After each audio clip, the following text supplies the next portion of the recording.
Beberapa waktu kemudian, setelah tanggal 9 Zulhijjah, setelah beliau wukuf di Padang Arafah, turun ayat Al-Quran yang artinya, "Hari ini telah kusempurnakan untuk kamu dan agamamu, kucukupkan untukmu nikmatku, dan telah kuridhoi Islam menjadi agamamu."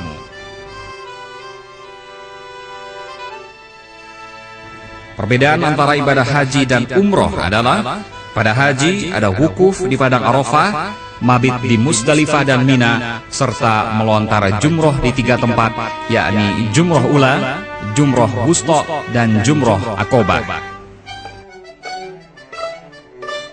Rasulullah bersabda bahwa puncak ibadah haji itu adalah Arafah.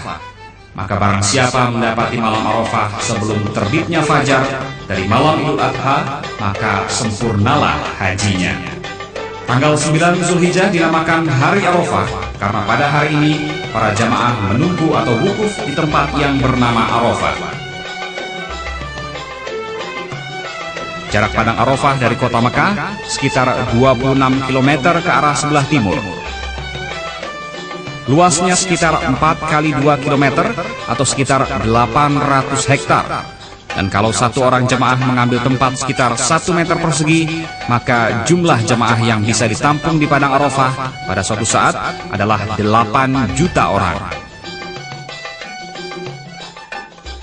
Arafah yang juga berarti pengenalan adalah tempat di mana Nabi Adam alaihi salam bertemu dengan Siti Hawa setelah lama berpisah ketika diturunkan ke bumi. Juga dikatakan Arafah karena di tempat ini setiap orang akan lebih mengenal Allah Subhanahu wa Ta'ala. Selain itu, di Padang Arafah merupakan tempat perkenalan jutaan jemaah yang datang dari berbagai pelosok dunia. Sewaktu melaksanakan ibadah haji dan umroh, seseorang diwajibkan untuk berpakaian ihram, melakukan tawaf, sa'i, dan tahallul. Jika salah satu rukun haji ini tidak dilaksanakan, maka ibadah haji atau umrohnya tidak sah ataupun batal. Pelaksanaan ibadah umroh dan haji diawali dengan kewajiban berpakaian ihram.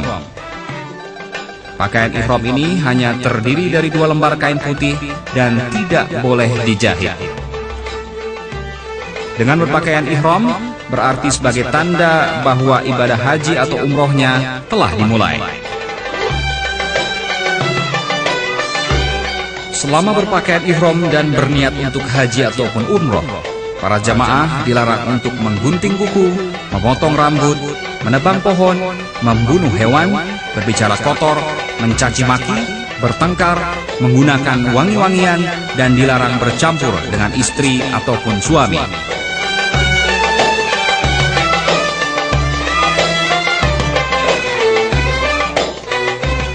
Selama pelaksanaan ibadah haji dan umroh, jemaah diharuskan sabar dan menahan diri untuk tidak melanggar larangan sampai tiba waktu tahallul, yakni saat dibebaskan dari segala larangan yang ditandai dengan mencukur atau memotong minimal 3 helai rambut.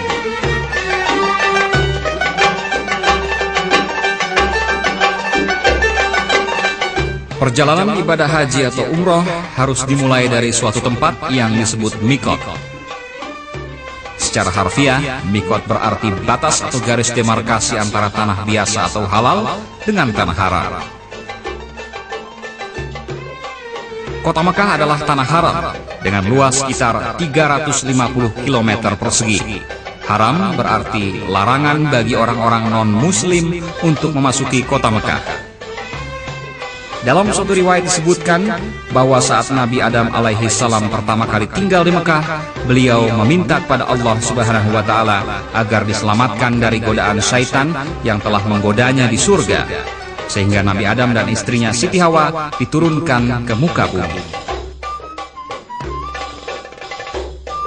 Allah Subhanahu wa Ta'ala kemudian memerintahkan para malaikat untuk turun ke bumi menjaga Nabi Adam dari godaan syaitan.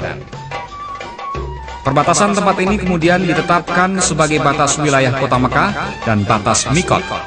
Oleh Rasulullah, desa Tan'im yang berjarak sekitar 6 km dari kota Mekah telah ditetapkan sebagai salah satu batas miqat yang merupakan garis awal atau permulaan dimulainya ibadah umroh. Sementara dua tempat mikot lainnya adalah Al-Ji'ranah dan Al-Hudaybiyah.